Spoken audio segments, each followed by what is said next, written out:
Assalamualaikum warahmatullahi wabarakatuh. Yang saya hormati Bapak Dr. Raufik Faudi Akbar MPD selaku Bapak pengampu mata kuliah evaluasi pembelajaran. Tak lupa juga teman-teman semua kelas MPIA M3 yang berbahagia. Pada kesempatan hari ini kami dari kelompok 8 yang terdiri dari saya sendiri, Diah Kumala Seli, dan teman saya Naili Olyamilati akan memaparkan sedikit mengenai bab 8, yakni temuan dari 2 studi kasus autentik. Dari bab tersebut dapat ditarik subbab, yakni yang pertama metode dan prosedur untuk kedua studi, yang kedua pembelajaran jarak jauh atau ilmu komputasi, yang ketiga adalah e-learning atau penulisan profesional, dan yang terakhir adalah kesimpulan.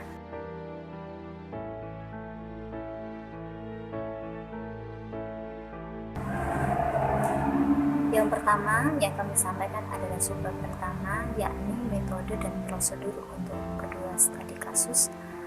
Dalam studi kasus ini kita menggunakan model unfolding, di mana model ini adalah untuk memandu 2 studi evaluasi kasus atau post secondary authentic. Dari model tersebut bisa kita tarik jenis kursus, yakni yang pertama adalah kursus jarak jauh atau ilmu komputasi, dan yang kedua adalah e-learning atau penulisan profesional. Dan dari kedua kursus tersebut itu bertujuan yakni untuk menunjukkan kerangka kerja untuk membantu studi evaluasi data otentik dari program nyata.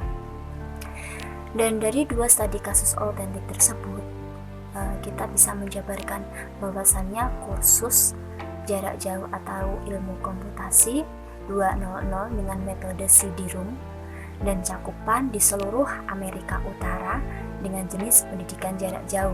Sedangkan dalam kursus atau penulisan profesional 110 dengan metode email dengan cakupan global atau mendunia dan jenis e-learning. Ideologi, filsafat, dan tujuan. Yang pertama adalah pembelajaran jarak jauh atau ilmu komputasi 200. Ilmu komputasi 200 adalah kursus pelatihan kejuruan berbasis komputer yang ditawarkan oleh penyedia sektor swasta di Amerika dan diperuntukkan di seluruh Amerika Utara. Kursus ini mempunyai karakteristik antara lain, yang pertama adalah kursus berbasis modul, yang kedua biaya kursus dibayarkan oleh berbagai lembaga pemerintahan, yang ketiga adalah siswa diharuskan belajar di lab komputer, dan yang terakhir adalah siswa dapat mengatur jam sendiri. Ideologi, filsafat, dan tujuan yang kedua adalah Educom. Educom itu sendiri adalah perusahaan sektor swasta yang memaksimalkan pengembalian kepada pemegang saham dengan meningkatkan laba dan menurunkan biaya serta memperluas pasar.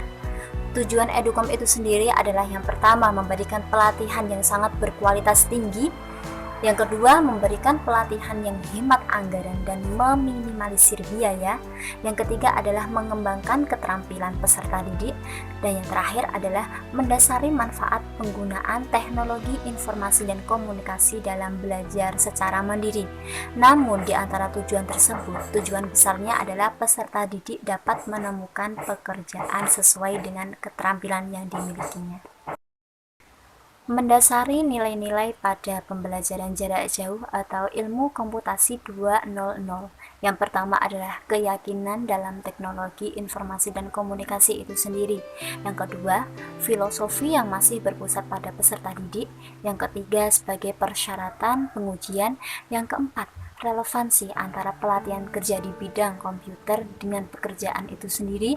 Yang kelima adalah keterampilan pada perangkat keras dan perangkat lunak, hardware dan software, dan yang terakhir adalah penghematan biaya.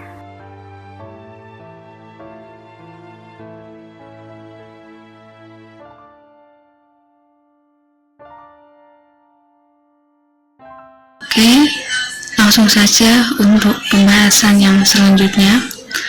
Dalam JPSC 200, pelajar membutuhkan lebih banyak teknologi untuk menyediakan akses jarak jauh yang lebih baik dan membantu dengan tes yang diamanatkan untuk lulus kursus. Karena studi evaluasi sedang berlangsung, kursus ini sudah dirancang ulang untuk memasukkan perbaikan-perbaikan yang akan dilakukan. Dalam penulisan profesional 110, hampir tidak ada konsekuensi negatif yang tidak diinginkan, tetapi beberapa konsekuensi positif yang tidak diinginkan muncul dalam kursus tersebut. Pertama, pembatasan lisensi mencegah pelajar menggunakan teknologi untuk bekerja di rumah, dan komponen tatap muka ditambahkan dengan tujuan untuk memuaskan peserta didik.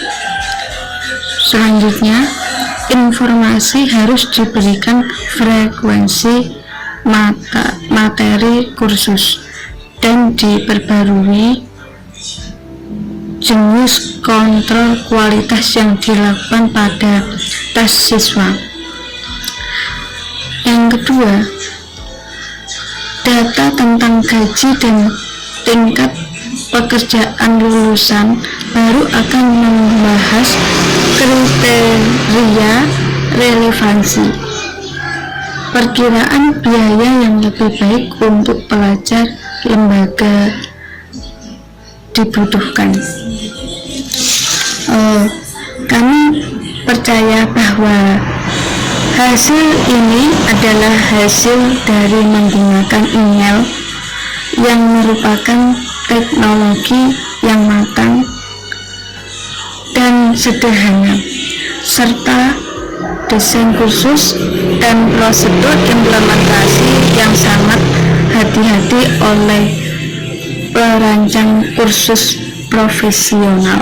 Temuan survei dan wawancara menunjukkan bahwa desain kursus memiliki banyak kekuatan dan bahwa tujuannya jelas bagi peserta didik.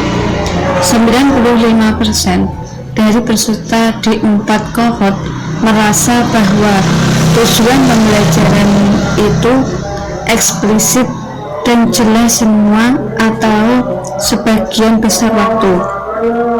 Lebih dari 95% dapat menemukan informasi kursus dalam panduan kursus semua atau sebagian besar waktu, dan 96% merasa bahwa kurikulum kursus membantu mereka memahami apa yang diharapkan dari mereka. Sifat adaptif dari unfolding model.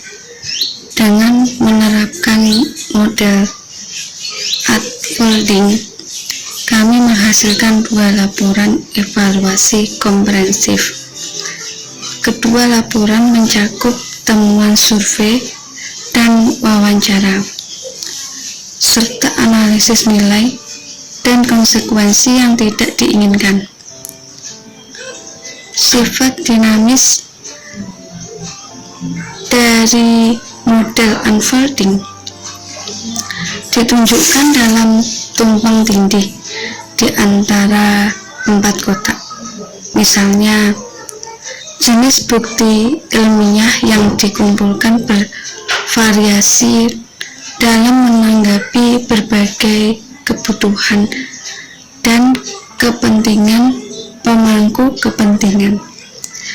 Laporan PWRT 110 mencakup ringkasan kualifikasi tutor, prosedur penjaminan kualitas, dan kriteria untuk mengevaluasi tutor yang tidak diperlukan dalam CPSC 200.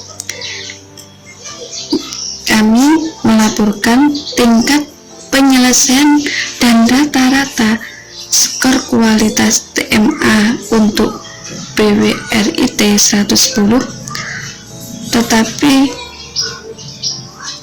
Data ini tidak dilaporkan dalam studi evaluasi CPSC 200, di mana fokusnya adalah pada kepuasan pelajar. Kedua, perbedaan dalam dua laporan kasus ini menunjukkan bagaimana Anda dapat menyesuaikan modal yang sedang berlangsung untuk mengumpulkan beragam jenis bukti ilmiah yang memenuhi beragam kebutuhan pemangku kepentingan dan masih memberikan penilaian komprehensif dan nilai yang bermanfaat bagi peserta didik. Oke, cukup sekian dari kami. Apabila ada salah kata, kami mohon maaf yang sebesar-besarnya. Wassalamualaikum warahmatullahi wabarakatuh.